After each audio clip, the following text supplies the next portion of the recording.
आध्यात्मिक क्षेत्र के लिए गुरु को हमारे जीवन का तारणहार कहा गया है। संतों ने कई वाणियों में भी लिखा है कि सद्गुरु तुम हमारे जीवन के तारणहार हो।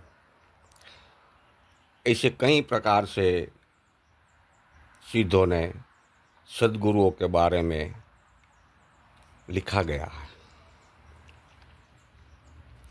सद्गुरु को एक द्वार का गेट भी कहा जावे। सद्गुरु के पास कोई राग, कोई ईर्ष्या, काम, क्रोध, वासना, अहम, ये सब जो अवगुण होते हैं वो सद्गुरु के पास कम हो गया होता है। परमात्मा का गुण वहाँ प्रकट हो गया होता है। इसलिए सद्गुरु को परमात्मा का पद भी दिया गया है। सद्गुरु कभी शिष्य ढूंढने नहीं जाएगा। वो तो उनके सामने आएगा तो उनको मालूम हो जाएगा कि ये शिष्य के लायक है, तो वो सामने से कहेगा कि तुम भी शिष्य बन जाओ, अपने जीवन का, अपने आत्मा का कल्याण करो। लेकिन लायक होगा तो ही कहेगा, पात्र होगा तो भी कहेगा, नहीं तो वो किसी को कहेगा नहीं। गुरु एक द्वार के समान होता है।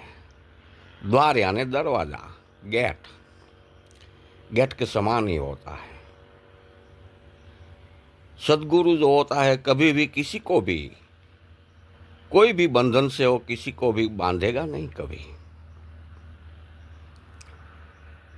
वो तो उनको, उनके राह पर चलाने वाले मानव को वही दरवाजे से वो पास करवा देवे, जो दरवाजे पर वो खुद चलकर सफलता की ओर गया है। जैसे कि हमको हमारे मकान के अंदर जाना है तो रोड पे से आकर मेन गेट पे आना पड़ेगा, चलकर ही आना पड़ेगा, और मेन गेट से अपने घर के गेट पर आना पड़ेगा, रूम के गेट पर आने पड़ेगा, तब हम अंदर प्रवेश कर सकते हैं। लेकिन चलना तो हमको खुद को ही पड़ेगा। गुरु हमको रास्ता दिखा देते हैं कि ये गेट में से आपको पास होना है, कि जहाँ से मैं पास हुआ हूँ। बिल्कुल इसी तरह ही गुरु ने जो खुद की अनुभूति किया हो, खुद ने अनुभूत किया हो, जो अनुभूति हो उनको आगे बढ़ने की लगनी लगा देती है।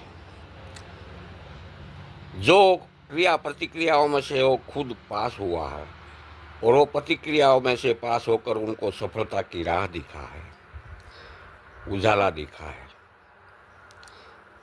वही उनको सत्य की अनुभूति हुई है। वो सभी प्रकार की क्रिया प्रतिक्रिया जो उसी ने किया है, वही क्रिया प्रतिक्रिया वो करने के लिए आपको राह दिखाएगा, जहाँ से वो खुद चला है।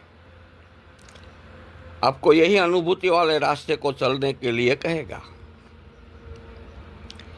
यही कारण से गुरु को एक द्वार की समान भी कहा गया है। सद्गुरु को दरवाजा, गेट के समान कहा जाता है। सद्गुरु को जो रास्ते चलने के लिए यहाँ से ही निकला हूँ और यहाँ से चलने के बाद मुझे कितनी सफलता मिली है, कितनी उनको अनुभूति हुई है, कितना वो प्रकृति में विलीन हुआ है, कितनी उनकी ऊर्जा उसने ऊर्ध्वगमन किया है, वो सभी रहा।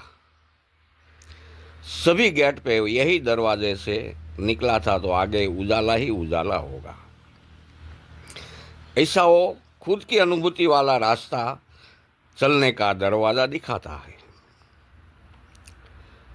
इसलिए उनको तारणहार भी कहा गया है कि जो उनको अनुभूति हुई वो प्रकृति में विलीन हुआ तो दूसरे को भी वही अनुभूति करवाता है और उसी तरीके से वो प्रकृति में विलीन करवाता है। ऐसा वो रास्ता दिखाता है। इसलिए उनको तारणहार भी कहा जाता है। गुरु कभी निजी स्वार्थी कभी नहीं हो सकता। निजी स्वार्थ होता तो वो कभी सद्गुरु नहीं होता। गुरु के सामने कभी भी कोई नात जात, अमीरी गरीबी, ऊंचाई नीचाई उनके पास कभी नहीं, राग द्वेष नहीं होता। उनके लिए तो सभी समान ही आत्मा है। वो तो समग्र मानव जात में जो देखते हो आत्मा की दृष्टि से ही सामने वाले आत्मा को देखते हैं। उनकी आंतरिक दृष्टि होती है जो सभी में हो, प्राणी पशुओं में भी वो आत्मशक्ति ही देखते हैं और कुछ देखता नहीं है। वो शरीर के ऊपर उनका बहुत ध्यान नहीं होता है। उनके आत्म सामने वाला जीव के आत्मशक्ति के ऊपर उनका ध्यान होता है, क्योंकि वो जानते हैं कि हमारे में और इसमें में कोई तफावत नहीं है।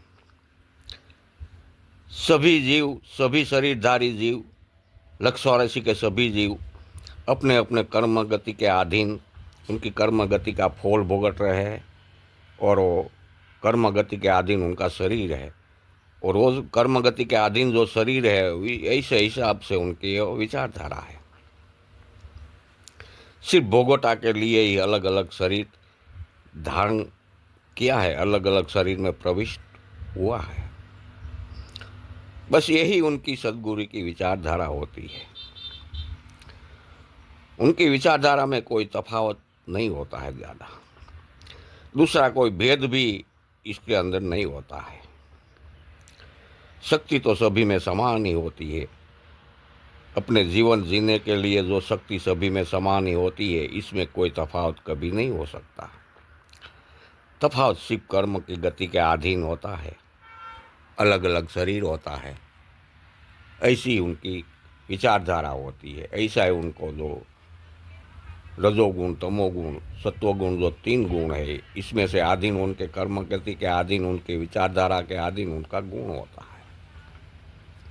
बस यही उनका कर्म की गति का भोगवटा होता है। इससे ज़्यादा कोई तफावत सद्गुरु कभी देखता नहीं है। अगर देखता है तो उनको सही ज्ञान नहीं है, सही अनुभूति नहीं है। इसका मतलब यह भी हो सकता है। लेकिन आज वर्तमान में एक बहुत सारी समस्या भी हमारे सामने है। कैसा सद्गुरु ढूंढे तो कहाँ ढूंढे, लेकिन हमें ढूंढने की ज़रूरत ही नहीं है। सद्गुरु ढूंढने की हमें कोई ज़रूरत नहीं है। हमें सिर्फ पात्रता हमारी खड़ी करनी है। हम जो हमारी पात्रता खड़ी करेंगे ना, तो सद्गुरु आपो आप प्रकृति मिलवा देती है। हमें ढूंढने की कोई ज़रूरत नहीं है। हमें ज़रूरत है सिर्फ हमारी पात्रता खड़ी करनी है कि झीलने लायक पात्र हो जावे, हमारी पात्रता हो जावे, तभी हमें सद्गुरु प्रकृति भेंट अवश्य करवा देती है।